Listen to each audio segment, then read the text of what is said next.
بڕیاری داخستنی فڕۆکەخانەکانی هەرێم بەشێک لە داهاتە شاراوەکان ئاشکرا دەکات کە بە شێوەیەکی سیر و سەمەرە پێشتر پەردەپۆش کراون و بەشێک لە ئابووریناسانیش بە گەندەڵیەکی ئابڕووبەرانە ناوی دەبن کە نازانرێت پێشتر ئەو داهاتە چی لێکراوە و بۆ کوێ براوە.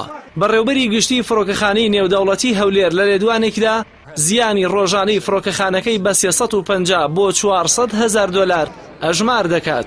مەکو فڕۆکەخانە لە دەوری 350 بۆ 400,000 دۆلارە لە ڕۆژەکە 50 بۆ 60 گەشتمان هەبوو، ڕۆژی 5,000 بۆ 5,500 گەشتیاریشمان هەبوو. گەر بگەڕێنەوە بۆ ئاماری داهاتی ساڵی 2016 وەزارەتی گواستنەوە و گەیاندن، سەیر و سەمەرەکانی ئەو ئامارە هەموو ئابووریناسێک تووشی سەرسوڕمان دەکات. ناشزانرێت لە نێوان ئامارەکانی وەزارەتی گواستنەوە و گەیاندن و لێدوانی بەڕێوەبەری فڕۆکەخانەی هەولێر کامیان بەڕاست بزانرێت. ساڵی 2016 داهاتی فڕۆکەخانەی نێودەوڵەتی هەولێر 22,665,215 دۆلارە. ئەمە لە کاتێکدایە گەر بەپێی لێدوانی بەڕێوەبەری فڕۆکەخانەی هەولێر بێت ڕۆژانە 350,000 دۆلار حساب بکرێت، لە کۆی 360 ڕۆژی ساڵەکەش تەنها 300 ڕۆژ حساب بکرێت، ئەوە داهاتی ساڵانەی فڕۆکەخانەی هەولێر دەکاتە 105 ملیۆن دۆلار کە ئەوەش لەگەڵ داهاتی ساڵی 2016 زیاتر لە 82 ملیۆن دۆلار جیاوازیان هەیە.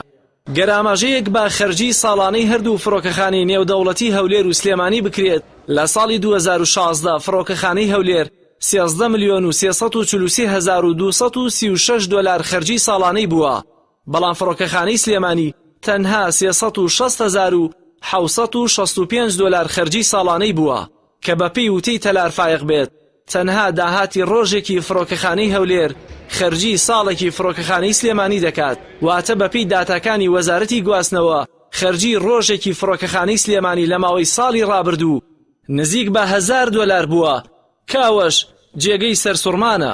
هەر بێگومانەوە فەزیحەیەکی تەواوی گەندەڵیە، یعنی باسی داهاشاردنەوە و دەرخستن نەکەین، فەزیحەیەکی گەندەڵیە کە لە پێشە ئێمە فڕۆکەخانەکانمان ئەم داهاتانیان هەبووە کەس نەیزانیوە. 9 ملیۆن دۆلار قازانج لە شووە و ڕۆژانە 300,000 دۆلارە کە ئەمان ئەڵێن ئەوە زەرمالێکوتەوە تا قازانجەکە، ئەگەر لێکیتەوە نزیکەی 100 ملیۆن دۆلار قازانجەکە، ئەمە بەڕێوەبەری فڕۆکەخانەی هەولێر واڵێت، بەڵام لە داتاکانایە 9 ملیۆن دۆلار قازانجە، یعنی جیاوازیمان نزیکەی 90 ملیۆن دۆلارە. ئەم 90 ملیۆن دۆلار بۆ چۆڕوا دەبێت ڕاستی ئەو وەزیری گواستنەوە گەیاندن بە تەواتی بێتە سەرخەت و لە مۆزوعە بکۆڵێتەوە، و ئەگەر دیوانی ڕقابەی دارایی هەبووە بۆیە بەڕاستی ئەمە داواکاری گشتیە، بۆیە زۆر بە جدی بەهات نایەتە سەر هێڵ، ینی ئەم بابەتانە بابەتی یاساین و ئەوەی بەڕێوەبەری فڕۆکەخانەی هەولێر وتوێتی تەواو بابەتێکی یاساییە و لەسەریانەکەوێت.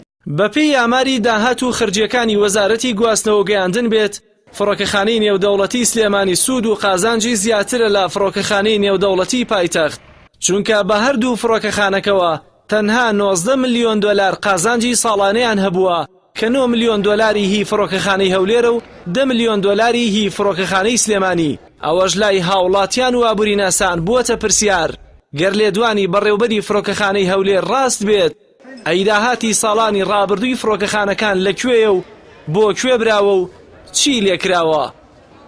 جەلال محەممەد، کەناڵی ئاسمانی پەیام، سلێمانی.